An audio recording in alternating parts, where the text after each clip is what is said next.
نعمة الله من بعد ما جاءته فإن الله شديد العقاب. الفاتحة. İslam medeniyeti zaten vardır. Fakat tekrar yeniden nasıl gelecek diye hep onu konuşmaya çalışıyoruz yıllardan beri. Şöyle bir giriş mahiyetinde ben birkaç hususu sizlere bu konuda arz etmeye çalışayım. İslam medeniyeti ilahi kaynaklı, peygamber öğretilerinin temel alındığı ve beşer aklının yoğurup şekillendirdiği bir medeniyettir. Medine'de, yani şehir merkezinde ortaya çıkmış bir medeniyet, vahiy kurallarına göre şekillenip Kur'ani ahlakla yapılandırılmış bir medeniyettir. Bütün medeniyetlerin temelinde var olan bir medeniyettir. Ve bilgi kaynağına dayalı, vahyin öğretileri ve vahyin bilgi kaynağına dayalı bir medeniyettir.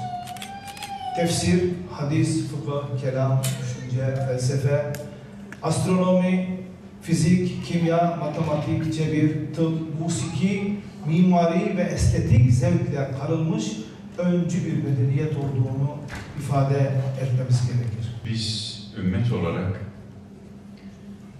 sürgünü uzayan bir medeniyetin çocuklarıyız.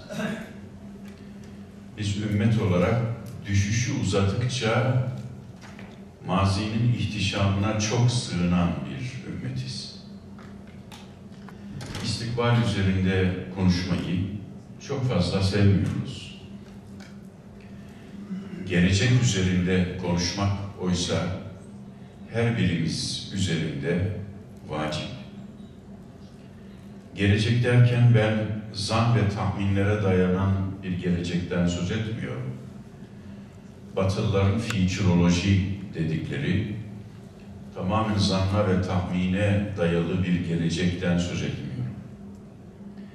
Gelecek derken mukadder, yakın geleceğimizden söz ediyorum.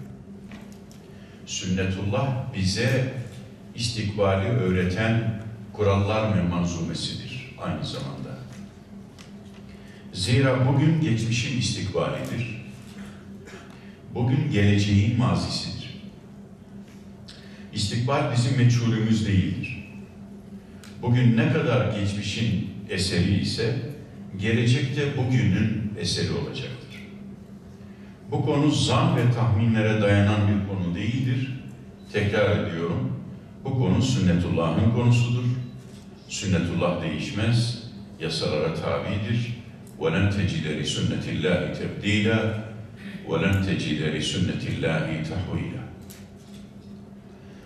Ancak ümmet olarak bazen geleceğimizi yanlış yöntemlerle de tespit ettiğimiz olmuştur.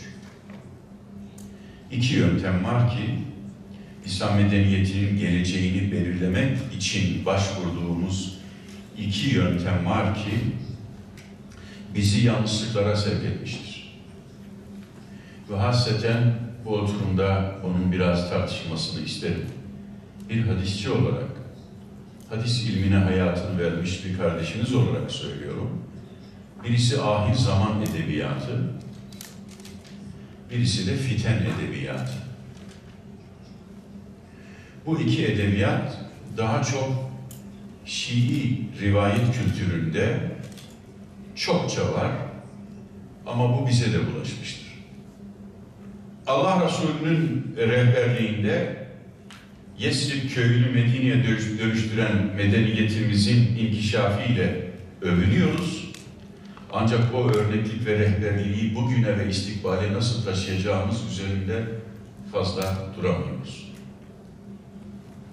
Her biri gökteki yıldızlar mesabesinde olan sahabeler bütün meclislerimizi, vaazlarımızı süslüyor. Ancak bütün yüceliklerine rağmen beşeri zaaf ve ihtirasların baş gösterdiği Cemel, Sıffin, Nahrevan, Kerbela gibi hadiseleri bir türlü doğru okuyup tarihte bırakamıyoruz. Bugüne taşımaya devam ediyoruz. İslami ilimlerin inkişafı, her ilmin bizlere büyük bir literatürü nasıl armağan ettiğiyle hep iftihar ediyoruz. Ancak ilim üzerinden nasıl ve niçin ihtilaf ettiğimizi konuşamıyoruz. İslam medeniyetinin Grek, Romen, İran, Sasani, Çin medeniyetleriyle karşılaştığında nasıl yüksek bir özgüvenle meydan okumalara karşılık verdiğine dair hepimiz iftihar ediyoruz. Ama onlara ait hikmetleri alıp içerisine nasıl indimac ettiğini ihmal ediyoruz, konuşamıyoruz. İslam medeniyeti referans sistemiyle, değerler sistemiyle, kaynaklar sistemiyle küreselleşmenin bütün meydan okumalarına direnen bir medeniyet olarak varlığını devam ettiriyor ve kıyamet sabahına kadar devam edeceğine de hiçbirimizin şüphesi yok, Allah'ın vaadi. Ancak medeniyet içi çatışmalar meselesini ele almamız gerekiyor. İslam medeniyetinin geleceğini konuşmak için medeniyetler arası çatışmadan çok medeniyet içi çatışmaları ve sebeplerini masaya yatırarak bunu nasıl çözeceğimizi konuşmamız gerekiyor.